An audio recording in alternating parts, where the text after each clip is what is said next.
ভয় ও রহস্য।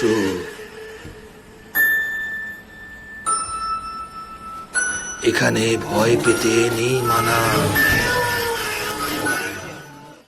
হ্যালো বন্ধুরা, আমি কল্লোল আছি তোমাদের সঙ্গে। আর তোমরা শুনছো ভয় ও রহস্য। কিছু অনুভূতি এমন যা তোমাদেরও হতে পারে। বন্ধুরা, আজকে তোমরা শুনতে চলেছ জমজমাট একটা এপিসোড। আশা করি তোমরা খুব ভালোভাবে দিন কাটাচ্ছ আর ভয় ও রহস্য খুব মন দিয়ে শুনছো। তোমরা তাহলে আর দেরি করো না, চট করে বসে পড়ো কানে হেডফোনটি গুঁজে। আশা করছি গুঁজে নিয়েছো। চলো এবার পাড়ি দিই ভয় ও রহস্যে। আজকে আমাকে গল্প লিখে পাঠিয়েছে মেদিনীপুর জেলার জয়পুর ব্লকের হিজলডিহা গ্রামের থেকে ভাস্কর। ও আমার খুব কাছের বন্ধু। বয়সে ছোট হলেও ওর সাথে মাঝে মধ্যে সোশ্যাল মিডিয়াতে আমার যোগাযোগ থাকে। ও মেডিকেল প্রফেশনে আছে। ও আমাদের ভয় ও রহস্যের নিয়মিত একজন শ্রোতা। ও লিখেছে, কল্লোলদা, তোমাদের ভয় ও রহস্য নিয়মিত শুনে আমার এত ভালো লেগেছে যে আমিও আমার ব্যক্তিগত এক ভয়ের অভিজ্ঞতা তোমার সাথে শেয়ার করতে চাই। ঘটনাটা আজকে থেকে প্রায় 2 বছর আগের ঘটনা। আমার জীবনে এমন একটা ভৌতিক ঘটনা ঘটেছিল যার কথা এখনও ভাবলে প্রায় শিউরে উঠি। মেডিকেল প্রফেশনে আছি বলে আমাকে পশ্চিমবঙ্গের বিভিন্ন জায়গায় যেতে হয় এবং প্রয়োজন পড়লে প্রায়ই আমাকে সেই সব স্থানে 2-1 রাত্রি স্টে করতে হয়। যাই হোক, মূল ঘটনায় ফিরে আসি। এরকমই বিভিন্ন স্থানে যাওয়ার সুবাদে আমাকে একবার মুর্শিদাবাদ জেলার অবস্থিত বেলডাঙ্গা বলে একটি জায়গায় যেতে হয়েছিল। এটি বহরমপুর মহকুমার একটি পৌর শহর। এই শহর থেকে কিছু দূরে পাকুহাট বলে একটি জায়গায় আমি গেছিলাম ব্লাড নিয়ে 2 দিনের একটা ক্যাম্পে পড়ানোর জন্য। কলকাতা থেকে আরও 2জন অফিসার গেছিলেন। আমাদের থাকার ব্যবস্থা হয়েছিল একটি ক্লাব ঘরে। ক্লাব ঘরের উপরে এল প্যাটার্নের 3টি রুম ছিল। আমার যে ঘরটাতে থাকার ব্যবস্থা হয়েছিল সেই ঘরটি নতুন রং করা ছিল। ওই 2জন অফিসার আগেই পৌঁছে গিয়েছিলেন।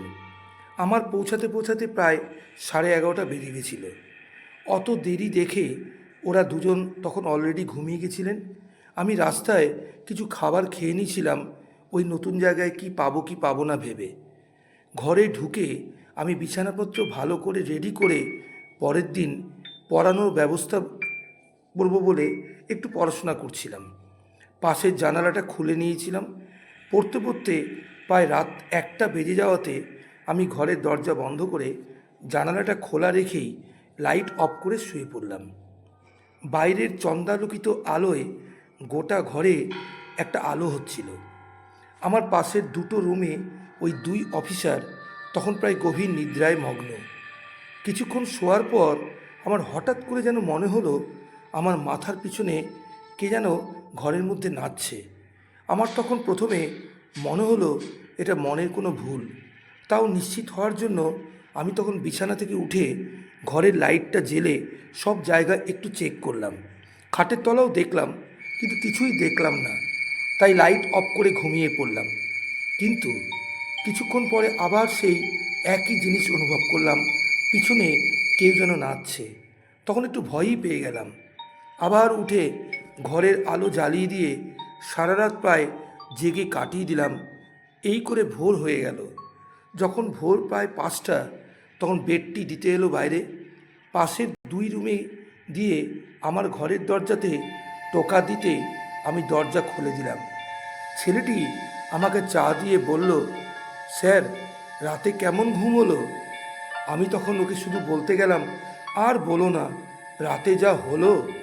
আমার মুখের কথা কেড়ে নিয়ে প্রায় ছেলেটি বলল, জানতাম ঘুম হবে না, কতবার বললাম এই ঘরটা দিও না, তাও। আমি তো অবাক হয়ে গিয়ে বললাম, কেন, কি হলো আবার? তখন ছেলেটি বলল, ওই ঘরটিতে একটি মেয়ে নাচ শেখাতো। 10 দিন আগে মেয়েটি আগুনে পুড়ে সুইসাইড করেছে। তার জন্য গোটা ঘরের অনেকটাই পুড়ে গেছে। ক্লাব থেকে আবার ঘরটা রং করেছে। এই কথা শোনার পর আমার তখন গা হাত পা প্রায় ঠান্ডা হয়ে গেছিল। তাহলে আগের দিন রাতে অন্ধকার ঘরে যাকে নাচতে দেখেছিলাম সে কি তবে? তারপরে আর আমি এক মুহূর্ত ওই ঘরটিতে থাকবো না বলে ঠিক করলাম। আর ওই দিনই কোনো রকমে 2 দিনের কাজ সেরে বাড়ি ফিরে এসেছিলাম। এই ছিল আমার ঘটনা। আশা করি তোমাদের ভয় ও রহস্যের শ্রোতারা খুব পছন্দ করবে কল্লোলদা। এখানে আমার লেখা শেষ করছি। আগামীতে আশা করি তোমাকে অন্য কোনো মারাত্মক গা ছমছমে ঘটনা শেয়ার করতে পারবো। তো বন্ধুরা, এই ছিল আমার বন্ধু ভাস্করের সত্য ভৌতিক ঘটনা।